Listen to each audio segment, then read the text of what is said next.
Prayers are pouring in from around the country after Bishop T.D. Jakes suffered a health scare during a service at the Potter's House in Dallas. Good evening, I'm Blake Hansen. The megachurch says that Jakes is stable. Jakes was giving an hour-long sermon streamed live to thousands when it became apparent that something was wrong. A powerful pastor, a sudden collapse, and thousands left praying for answers. What truly happened to Bishop T.D. Jakes, and how does it impact his remarkable journey? His daughter, Sarah Jakes Roberts, reveals the truth behind the health emergency. Let's explore the details. On a normal Sunday at the Potter's House Church in Dallas, something scary happened that shocked everyone. Bishop T.D. Jakes, the 67-year-old pastor who usually speaks with so much energy, suddenly stopped talking during his sermon. He had been preaching for about an hour, and the big church was full of people watching him. Hundreds of thousands more people were watching online through YouTube. Nobody knew that in just a few minutes, everything would change. The date was November 24th, 2024, and it would become a day his followers would never forget. Bishop Jakes was doing what he loves most, teaching about God to his people. He had even posted on social media earlier, telling everyone how excited he was to share a special message. The church was filled with the usual Sunday energy, with people nodding and agreeing as he preached. His voice was strong and clear as always, filling the huge 5,000-seat room. He seemed perfectly fine, moving around the stage and speaking with passion like he always does. Then suddenly, everything changed when he started saying what would be his last words of the day. Those final words showed something was wrong. "Let the words of my mouth and the meditation of my heart be acceptable in thy sight, O Lord, my strength, my Redeemer. Let them go in peace." After saying this prayer, Bishop Jakes dropped his microphone, which wasn't like him at all. Then he started shaking in his chair, something that scared everyone watching. People in the church could tell this wasn't normal. Church workers quickly ran to help him.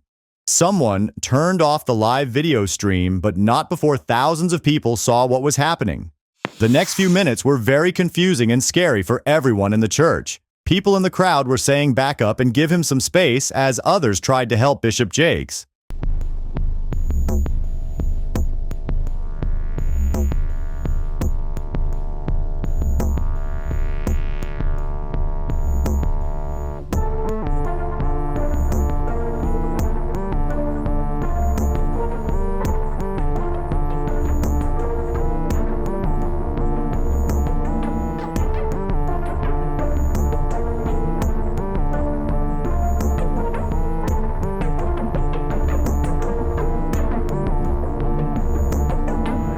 Church leaders asked everyone to pray right away. Some people were crying, others were praying out loud, and many were calling their friends and family to ask for more prayers. The medical team at the church rushed to check on him.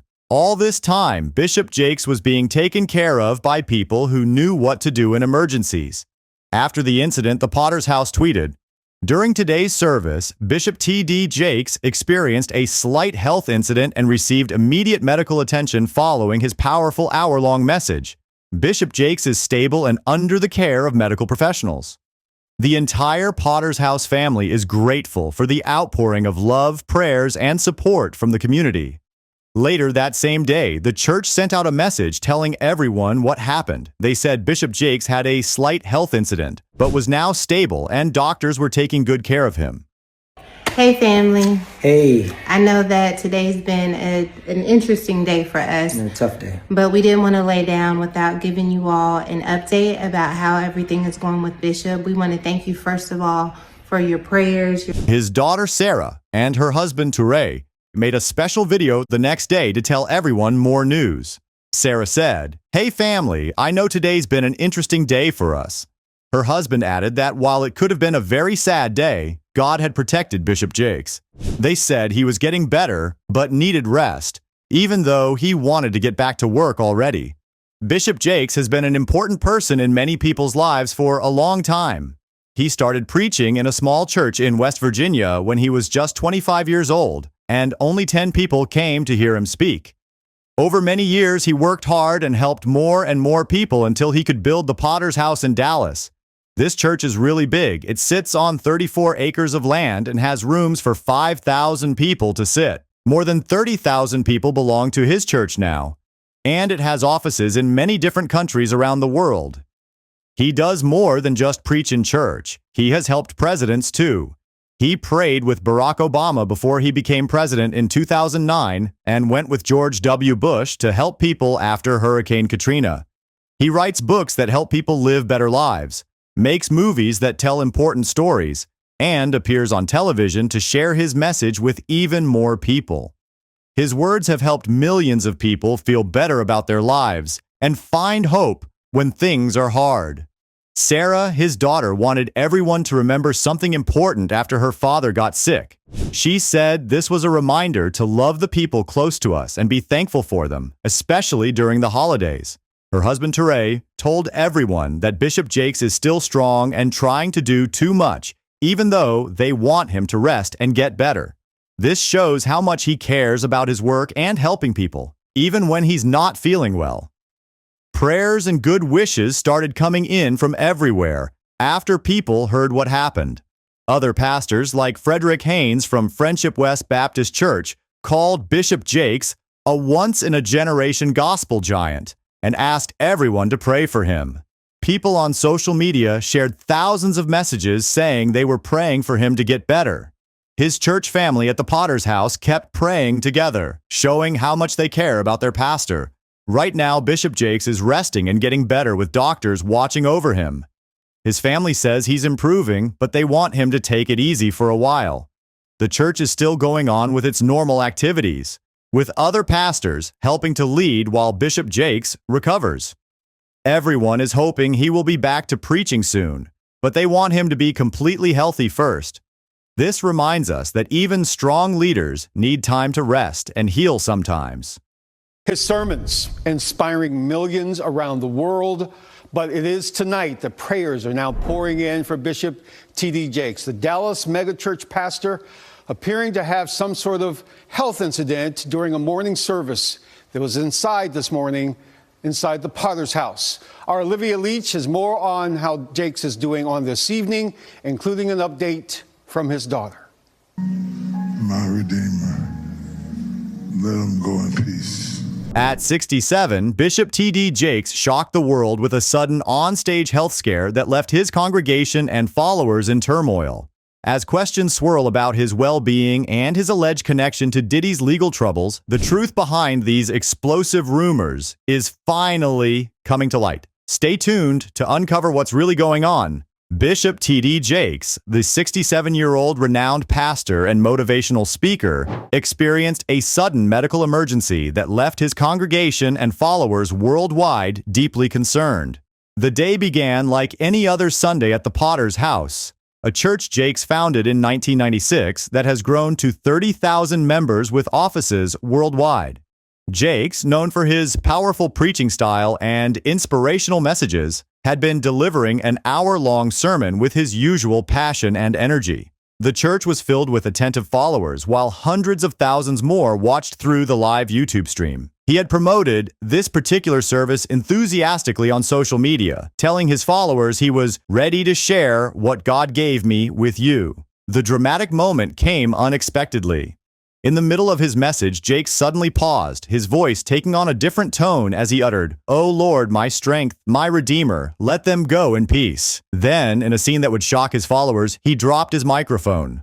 What happened next sent waves of concern through the congregation. The usually composed pastor began shaking uncontrollably in his seat, prompting immediate action from those nearby.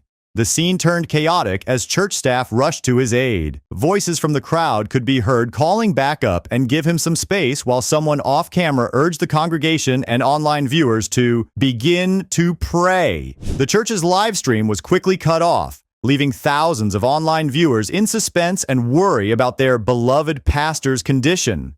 Bishop Jakes' impact on modern Christianity has been profound. Since beginning his ministry in 1982 at age 25 with just 10 members in a small storefront church in West Virginia, he has grown to become one of the most influential religious leaders in America. His journey included founding TDJ Enterprises in 1995, which publishes his books and produces films, and establishing the Potter's House in Dallas, a massive 34-acre campus featuring a 5,000-seat auditorium. Bishop T.D. Jakes is known for more than just his church. He has prayed with presidents, like leading a prayer for Barack Obama in 2009, and helped during tough times, like visiting areas hit by Hurricane Katrina with President George W. Bush. His TV shows, books, and speeches have made him famous all over, not just in church. Well, everybody, my next guest is a best-selling author, successful film and television producer, and the man who inspires millions each week through his message of positivity and faith. I can't even tell you what the man means to me. Please welcome back my friend, Bishop T.D. Jakes.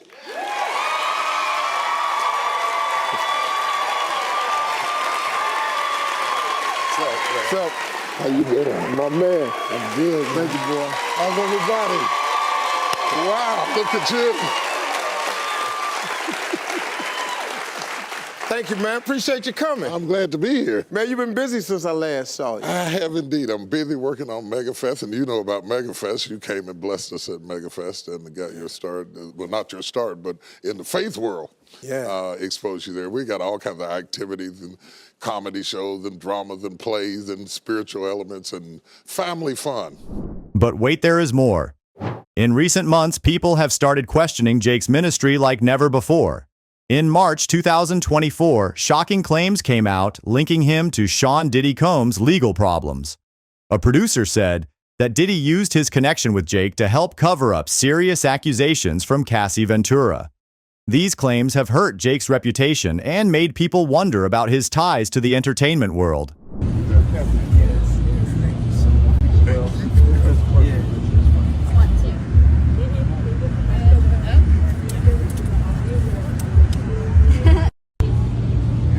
Hours after the incident, the Potter's House released an official statement through X, a statement from the Potter's House of Dallas, November 24, 2024. During today's service, Bishop T.D. Jakes experienced a slight health incident and received immediate medical attention following his powerful hour-long message. Bishop Jakes is stable and under the care of medical professionals. The entire Potter's House family is grateful for the outpouring of love, prayers, and support from the community. Thank you for your understanding and continued prayers. The response from the religious community was immediate and widespread. Pastor Frederick Haynes of Friendship West Baptist Church called Jakes a once-in-a-generation gospel giant while calling for prayers. Social media filled with messages of support and prayer from followers worldwide. His daughter, Sarah Jakes, and son-in-law, Toure Roberts, later provided updates through Instagram Reel, confirming his stable condition and thanking supporters for their prayers. People online are guessing what caused the medical emergency, with some saying it might have been a stroke. However, his doctors have not said what really happened.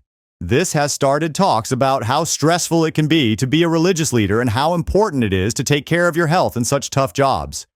This medical emergency shows that even strong and famous spiritual leaders are human and can face health problems.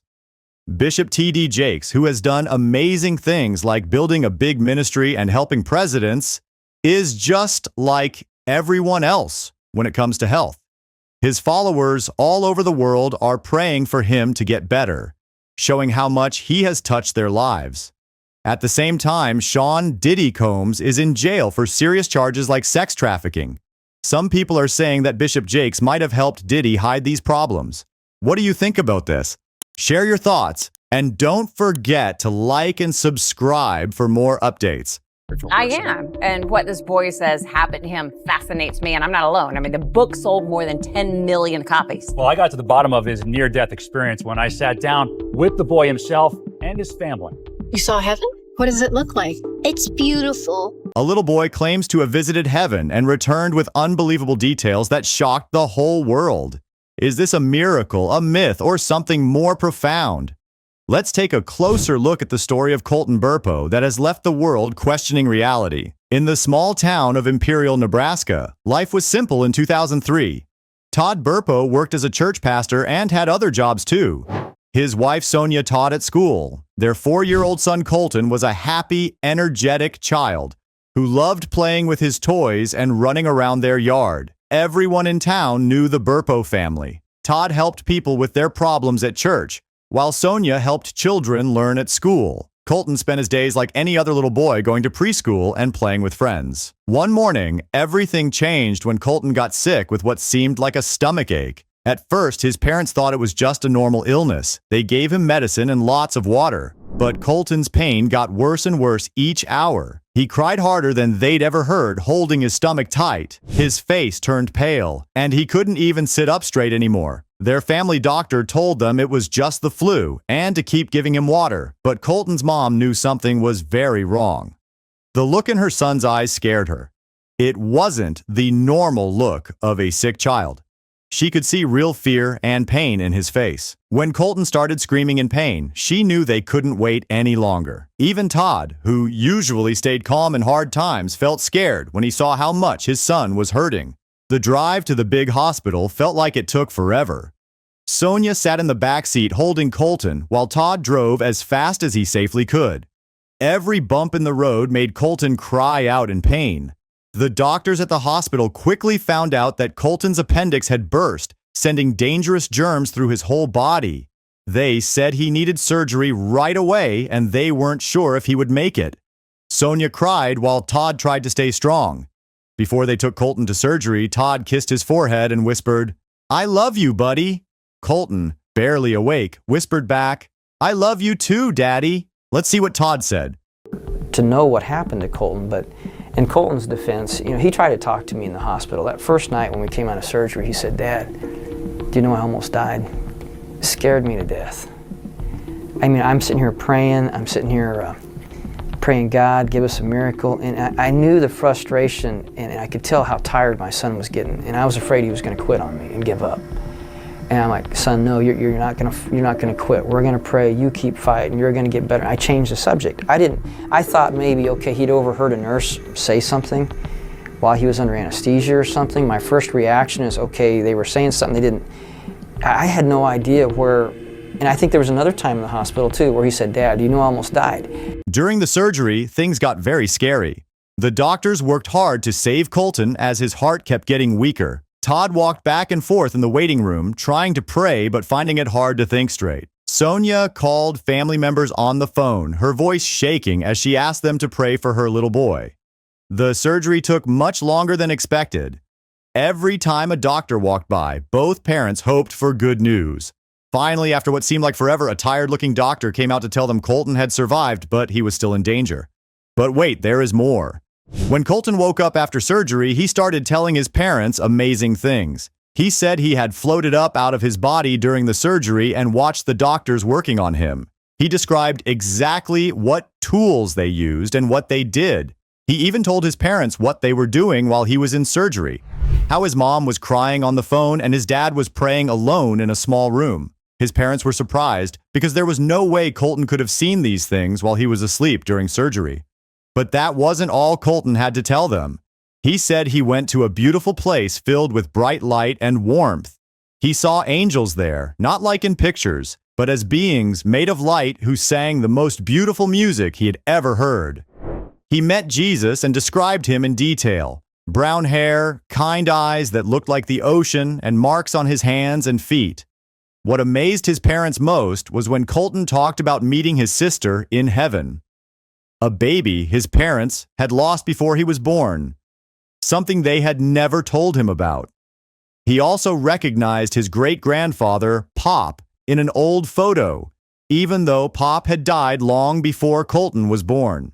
Let's see what Colton said. As people heard about what happened to Colton, they became very interested in his story.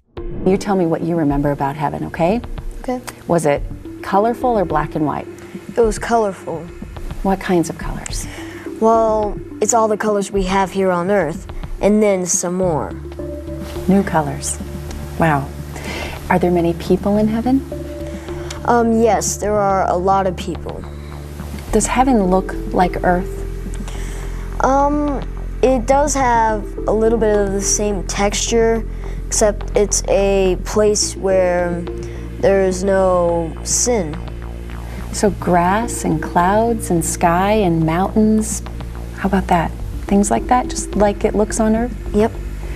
I know this is a big one. I know you get this question a lot. Are there animals in heaven? Did you see animals? Yeah, I saw animals, and one of the animals that I enjoyed playing with was the lions. And they were tame? They didn't hurt people. They were up there, and they were fine. A book company asked the family to write about what happened, and their book became very popular. Many people wrote letters saying Colton's story helped them believe in heaven, but not everyone was nice about it. Some people said the family was making it all up for money. Others said Colton was just dreaming. At school, some kids made fun of him, calling him names like Heaven Boy. All this attention started to make Colton feel bad. Things got harder at home too. Todd thought they should keep telling people about Colton's experience because it might help them believe in God. But Sonia worried about how all the attention was affecting their son. She could see Colton wasn't as happy and energetic as before. He spent more time alone in his room, drawing pictures that started to look darker and scarier. Instead of drawing angels and gates, he drew strange, shadowy figures and deep black spaces. He talked about seeing things in heaven that scared him, places he wasn't supposed to go, and people who looked worried or afraid. The family started noticing strange things happening in their house. Lights would turn on and off by themselves. Some rooms felt unusually cold. Colton said he could feel watchers nearby, waiting for him to remember something important. He told his parents that someone in heaven, not Jesus, but someone else, had given him a warning message for people on earth. But he couldn't remember exactly what the message was, and this really bothered him. Let's see what Sonia said. That was one of the biggest shocks of this story. Was it not, Sonia? Oh yeah, very much so, because we had not talked with, either